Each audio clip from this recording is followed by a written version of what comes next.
She called the cops on me for moving in early, but what happened next left her powerless. Find out how I turned the tables and got the ultimate revenge without breaking a single rule. Welcome, everyone. Before we dive into this epic story, I want to know, where are you watching from? Drop your city or country in the comments below, and let's see how far this story travels. Now, grab some popcorn, because this one's going to get intense.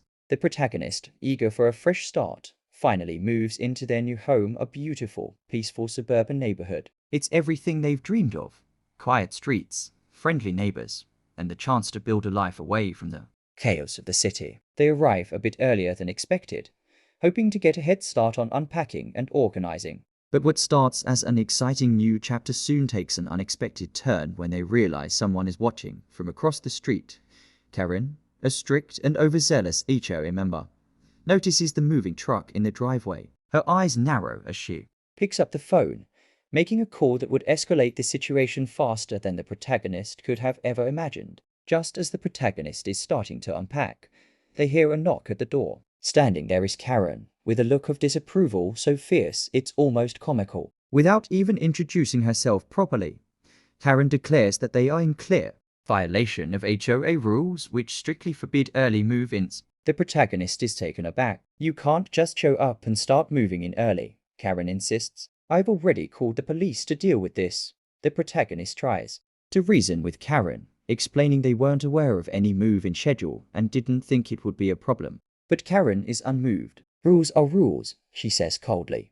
And I'm not going to let you get away with this. The protagonist feels a mix of confusion and frustration. How could something as innocent as moving in early cause this much trouble? But they quickly realize Karen is no ordinary neighbor. She's someone who thrives on controlling others through the HOA, and her wrath isn't easily avoided. Soon after, the police arrive. The protagonist, still stunned, tries to explain the situation to the officers. They clarify that no law has been broken. Moving in early doesn't violate any regulations. The officers explain to Karen that her complaint was unfounded, but she's not backing down. She tries to convince the officers that the HOA has certain standards that must be followed, but they are firm in their decision. There's no legal reason to stop the move-in, the officer says. Karen, still furious, makes a final attempt to argue, but the officers tell her it's time to let the matter go, with the police leaving and no real consequences.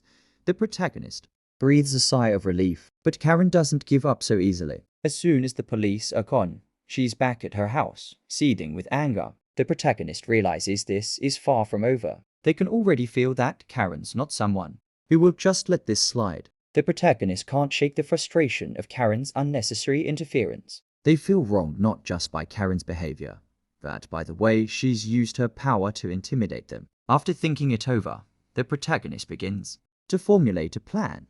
They decide they're not going to fight fire with fire or get into a shouting match with Karen. Instead, they're going to use knowledge and the law to turn the tables. The protagonist reaches out to a lawyer to understand the HOA rules better and see if there's any way they can get back at Karen legally, of course.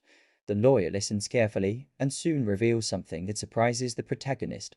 There's a loophole in the HOA guidelines that allows them to block Karen's driveway legally. The protagonist couldn't believe it. This was their chance to take a stand without breaking any rules. They feel a rush of satisfaction. It's a small act of revenge, but it's calculated and within the law. The plan is set into motion. Armed with legal advice, the protagonist takes all the necessary steps. They file the paperwork and send Karen a formal letter, letting her know that they are legally blocking her driveway due to certain loopholes in the HOA's rules. It's not done out of malice, but to ensure that Karen faces the consequences of her overreaching actions. When Karen receives the letter, her face flushes with rage. How could the protagonist do this to her? But despite her best efforts to retaliate, Karen is powerless to stop the legal action. The paperwork has been filed, and the blockade is set. The protagonist watches from their window, feeling a sense of triumph. Karen, who once thought she had all the power, now finds herself helpless. The protagonist takes comfort in knowing that this act isn't just about revenge, it's about holding Karen accountable for her overbearing control. As days go by, Karen tries everything she can to reverse the situation. She meets with the HOA board, tries to sway her neighbors to her side, and even calls the police again, hoping they'll undo what's been done. But each attempt fails.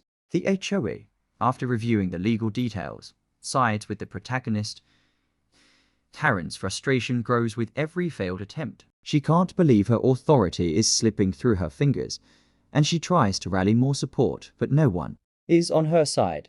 Instead, some of the neighbors start to take the protagonist's side, quietly admiring how they've handled the situation with grace and legal knowledge. As Karen's efforts become more desperate, it becomes clear that she has no real power. Here, her attempts to reverse the blockade only isolate her further, and soon the neighborhood begins to notice the growing tension. in the end, the protagonist stands victorious, not through confrontation or anger, but through patience, knowledge, and understanding of the law. They've learned that standing up to someone like Karen doesn't always require a fight, it just requires the right tools and a calm approach. The neighborhood begins to feel more relaxed, with Karen no longer able to dictate how people live. The protagonist enjoys their new home, knowing they've done the right thing. It's a small victory, but it's theirs. And as the days pass, the protagonist reflects on how sometimes the best way to handle a bully is to let the law do the Heavy lifting. Karen, on the other hand, begins to lose her influence in the neighborhood. She's learned a valuable lesson. Overstepping can come with consequences, and sometimes power can be taken away in the most unexpected ways.